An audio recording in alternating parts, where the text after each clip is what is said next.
Assalamualaikum warahmatullahi wabarakatuh.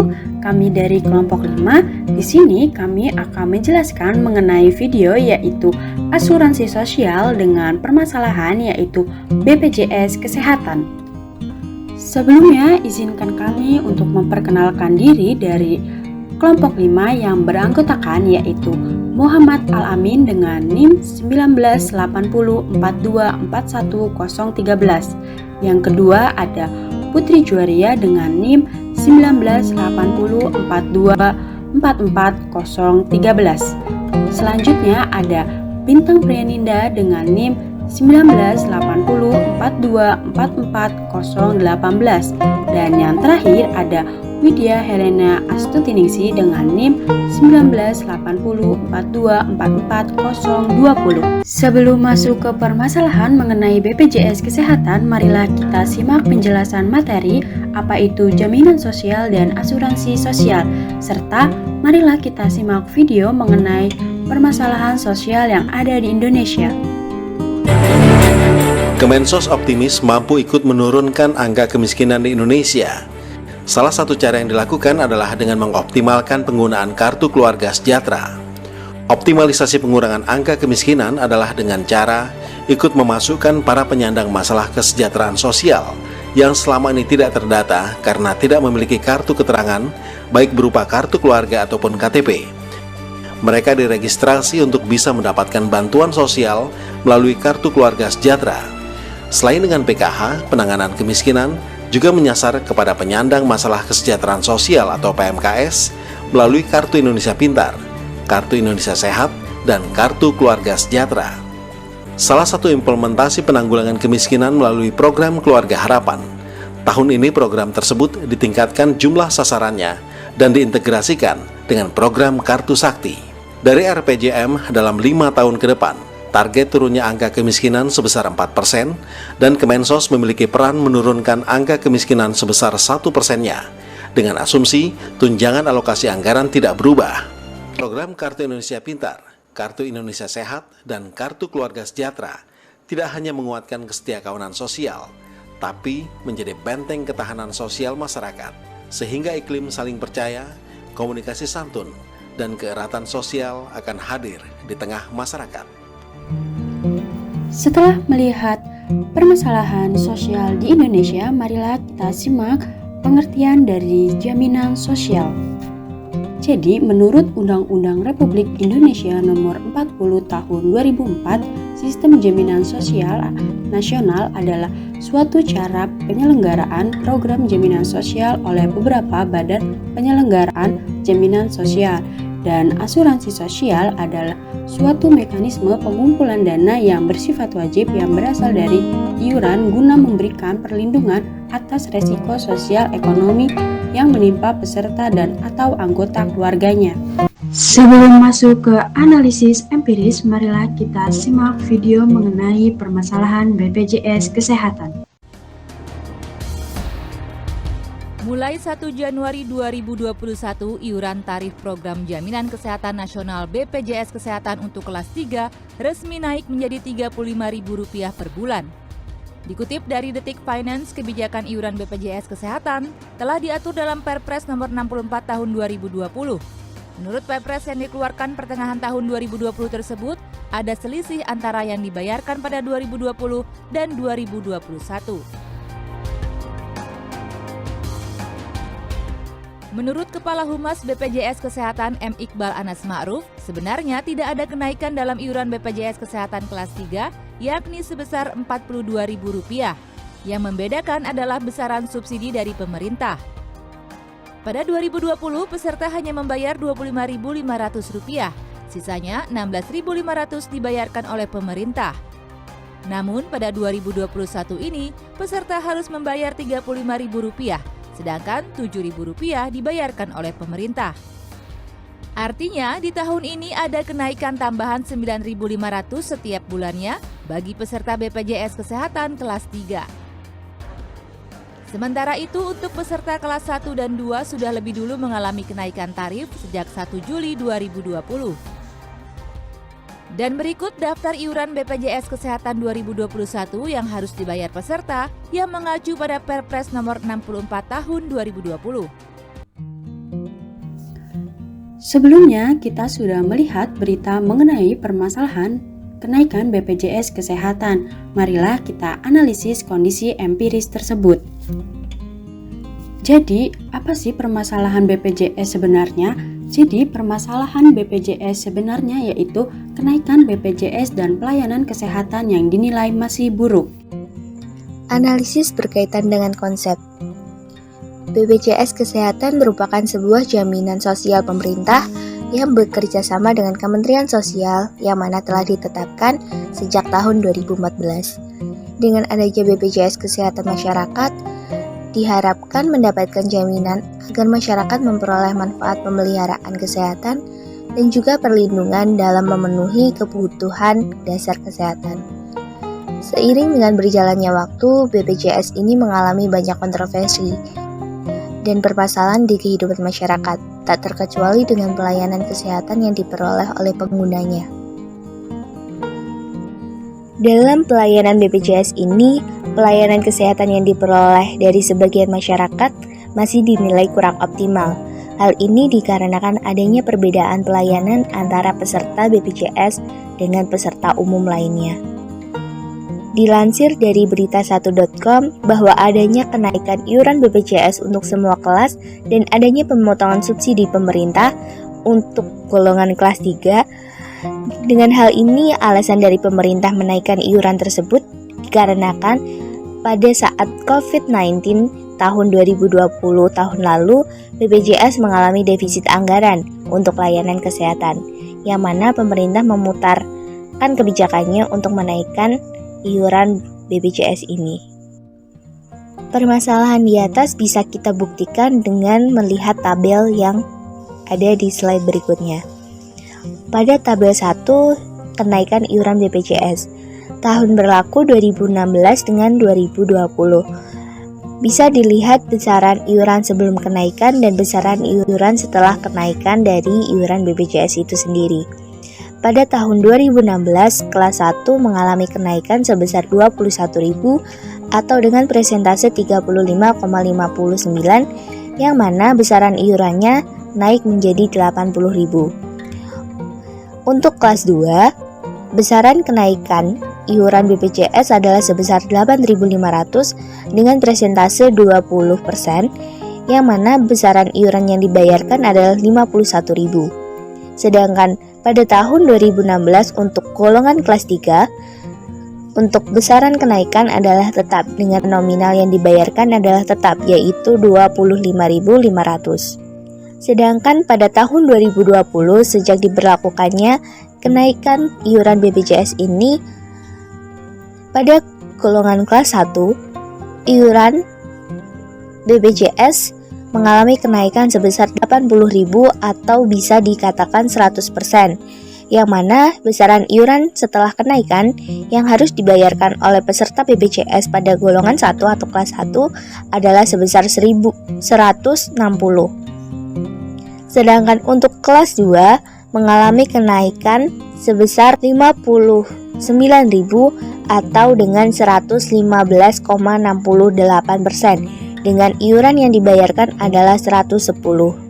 Dan untuk kelas 3 pada tahun 2020, besaran kenaikan dari iuran BPJS adalah 16.500 dengan persentase 64,70 dengan biaya yang harus dibayarkan oleh peserta golongan 3 adalah sebesar Rp42.000.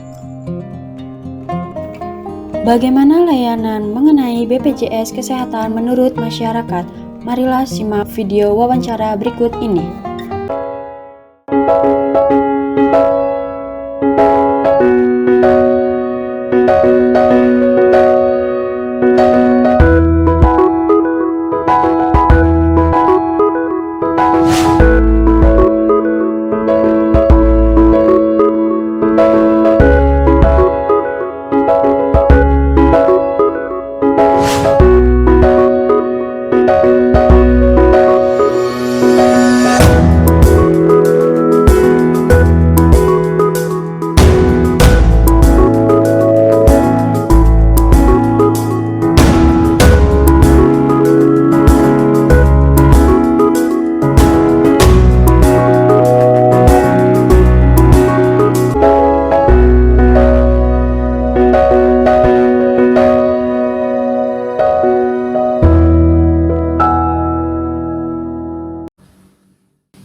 Assalamualaikum Bu. Waalaikumsalam. Mari Mbak. Ya, Ada yang Bu. bisa dibantu? Iya Bu. Selamat sore Ibu. Selamat sore Mbak. Sebelumnya perkenalkan saya Bunda Priyanida dari kelas B Pendidikan Ekonomi UMY. Maksud kedatangan saya ke sini ingin mewawancarai Ibu terkait dengan BPJS Kesehatan. Bolehkah saya meminta waktu Ibu sebentar untuk wawancara? Kapan Mbak? Sekarang Bu. Oh iya. Bentar. Mari silahkan duduk Ya Mbak. Bu, terima kasih. Baik Bu, sebelumnya mungkin bisa perkenalan terlebih dahulu. Mohon maaf, dengan Ibu siapa? Bu Ita. Bu Ita. Baik. Pekerjaan Ibu apa nih? PNS Mbak.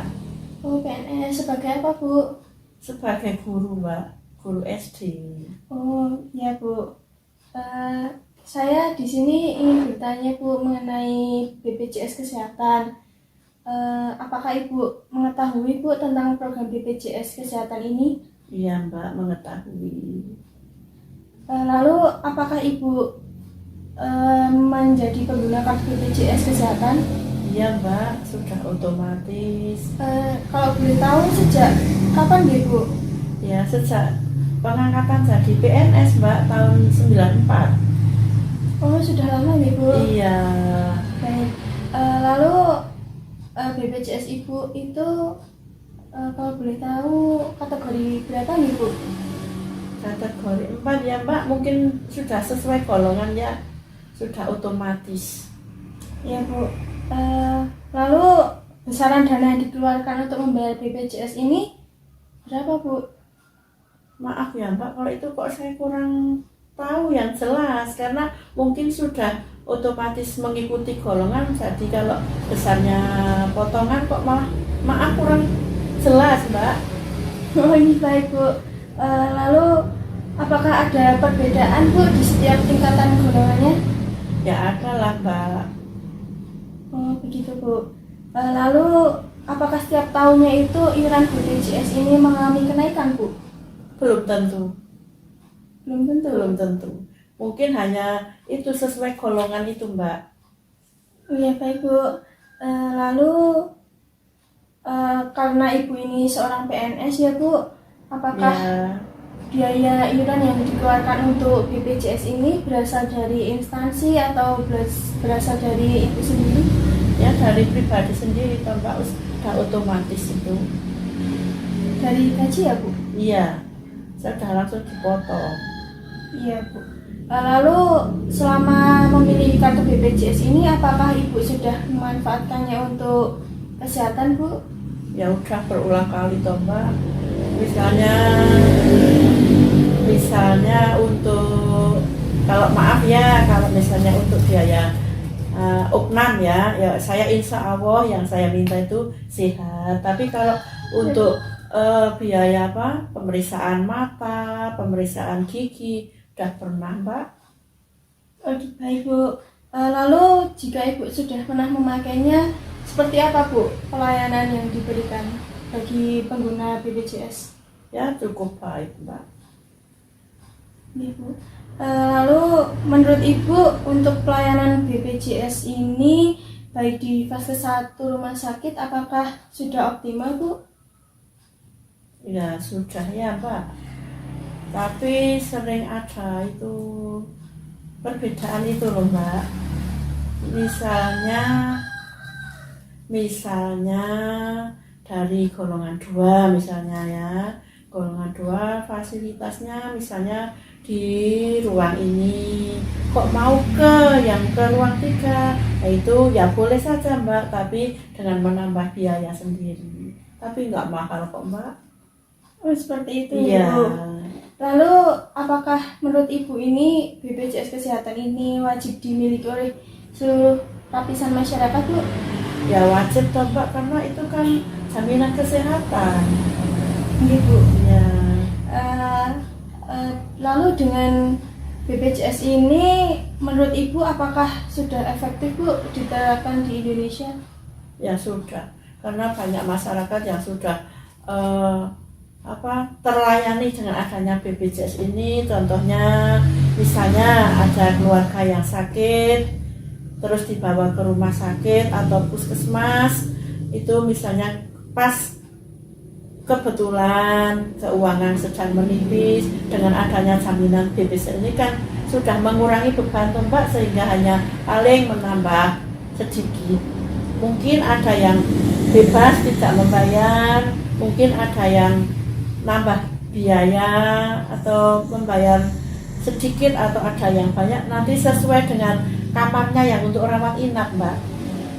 Seperti itu ya Bu? Iya.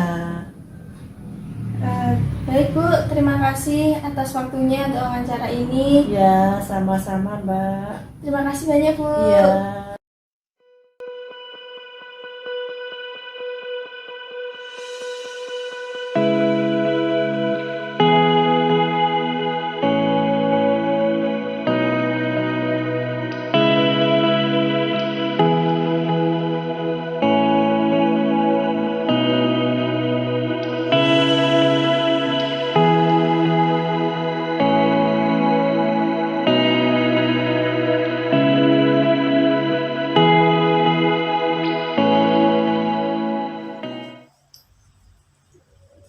Waalaikumsalam.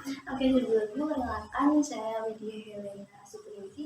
Saya dari kelas B Pendidikan Ekonomi Universitas Negeri Yogyakarta. Saya di sini berniat untuk mewawancarai saudara terkait kartu BPJS Kesehatan. Sebelumnya mungkin dari saudara bisa perkenalan terlebih dahulu, saudara dengan siapa dan terus dari instansi mana. Silahkan.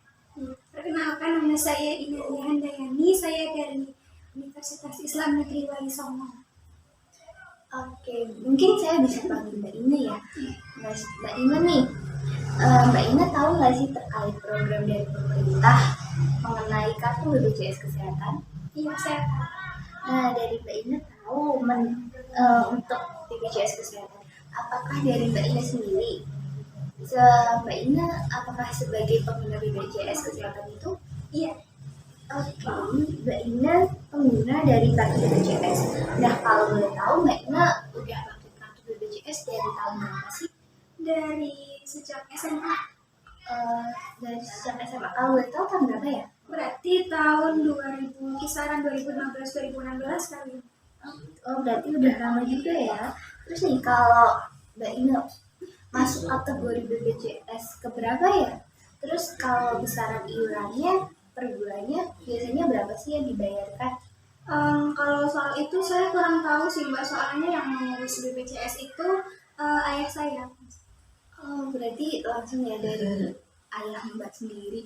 Terus nih Mbak, menurut Mbak Ina nih, apakah ada perbedaan tiap tingkat atau golongan yang terdapat, dan setiap tahunnya apakah ada kenaikan untuk terkait iuran pembayarannya? Yang saya tahu memang ada kenaikan iuran untuk setiap tahunnya untuk BPJS sendiri. Iya sih, benar-benar. Biasanya kita bisa mengaksesnya lewat ini ya, berita kayak gitu ya. Terus nih, tadi Mbak Ina bilang kalau pembayaran BPJS itu langsung dibayarkan oleh ayah Mbak Ina nih. Terus, apakah biasanya iuran BPJS tersebut dibiayai kantor atau langsung dipotong gaji dari ayah, atau Mbak Ina bayar sendiri ke outlet atau Alfamart gitu? Mungkin dipotong dari gaji ayah saya ya Mbak, karena saya tidak pernah membayar sendiri ke sana seperti itu. Oke, berarti langsung dibayar dari potong gaji ya? Terus nih, dari Mbak Ina, apakah udah pernah menggunakan kartu BPJS itu sendiri untuk keperluan kesehatan? Kayak misalkan nih, kalau inap di rumah sakit atau periksa di vaskes pertama gitu, atau pelayanan kesehatan lainnya pernah dipakai nggak Mbak? Saya pernah pakai itu BPJS waktu saya sakit Mbak. Itu udah pernah dipakai ya nih.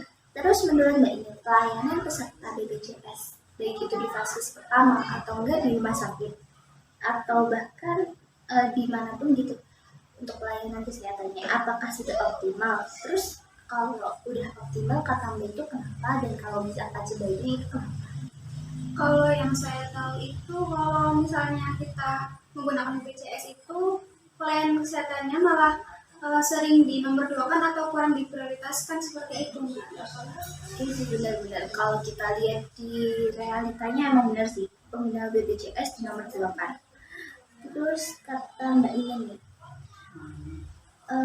Mbak Ina kan maksudnya ya golongan-golongan muda yang mana besok akan meneruskannya untuk menjadi ini. Terus kata Mbak Ina nih, apakah kartu BPJS atau program dari pemerintah terkait kesehatan ini untuk BPJS Kesehatan apakah wajib untuk dimiliki masyarakat di Indonesia? Menurut saya wajib ya Mbak, karena kartu BPJS ini kan pasti sangat membantu untuk pelayanan kesehatan kan. Tapi ya itu tadi kelemahannya itu di nomor 2 kan seperti itu. Jadi ya wajib, tapi itu juga sebaik dari usaha kita untuk membantu program dari pemerintah seperti itu. Iya benar-benar. Terus nih, terakhir kata Mbak Ina, untuk program dari pemerintah terkait kartu BPJS ini, apakah sudah bisa dinilai efektif atau sebaliknya? Iya, menurut saya tadi seperti itu 50-50 jadinya, karena masih ada yang sedang nomor 2 kan atau kurang diprioritaskan seperti itu. Oke, baik. Mungkin sekian yang bisa saya tanyakan dan saya sampaikan. Terima kasih atas waktunya ini. Sama-sama Mbak. Setelah melihat video mengenai permasalahan BPJS dan video mengenai wawancara dari masyarakat, jadi bagaimana solusi pemerintah dan solusi kelompok kami terhadap permasalahan terkait BPJS Kesehatan tersebut? Oke, baik. Selanjutnya yaitu terkait solusi yang terjadi selama ini, yang mana ada dua solusi, yakni solusi jangka panjang dan solusi jangka pendek. Terkait solusi jangka pendek ada dua solusi yang diterapkan. Yang pertama yaitu mengedepankan pendapat publik mengenai kenaikan iuran BPJS Kesehatan dapat mengatasi defisit yang sebaiknya dikaji kembali secara akademis mengenai substansi dari UU BPJS terkait kenaikan iuran ini tepat atau tidak jika dilihat dari asas, tujuan, prinsip, kewajiban BPJS Kesehatan sebagaimana diamanatkan dalam undang-undang. Yang kedua yakni perbaikan kualitas sumber daya manusia internal dari BPJS. Kemudian untuk solusi jangka panjang, terdapat dua solusi yang tertera, yakni yang pertama, pengelolaan BPJS Kesehatan menjadi badan usaha milik negara ataupun perseroan terbatas secara terbuka. Yang kedua, pemerintah sebaiknya mempertimbangkan agar pengelolaan dana BPJS Kesehatan juga dapat dikelola di pasar modal atau pasar secara profesional dan audited, sehingga dapat menghasilkan keuntungan investasi yang diharapkan dapat meringankan beban pemerintah. Selanjutnya adalah solusi kelompok. Menurut kelompok kami, solusi yang sesuai untuk mengatasi adanya iuran BPJS yang mengalami kenaikan dan pelayanan kesehatan yang masih dinilai buruk dapat dilakukan dengan yang pertama, pelayanan kesehatan seharusnya lebih ditingkatkan lagi, terutama bagi para peserta BPJS yang selama ini cenderung terabaikan dan lebih diutamakan bagi peserta yang bersifat umum atau membayar secara tunai. Yang kedua, bertambahnya premi asuransi BPJS Kesehatan yang dibayarkan oleh masyarakat harusnya berbanding lurus dengan pelayanan kesehatan yang diberikan. Dan yang ketiga, seharusnya melakukan adanya evaluasi dan penilaian serta peningkatan mutu terhadap layanan BPJS antara pihak pemerintah dengan pihak rumah sakit. Sekian video permasalahan mengenai BPJS Kesehatan dari kelompok kami. Kurang lebihnya mohon maaf. Wabillahi taufik walhidayah. Wassalamualaikum warahmatullahi wabarakatuh.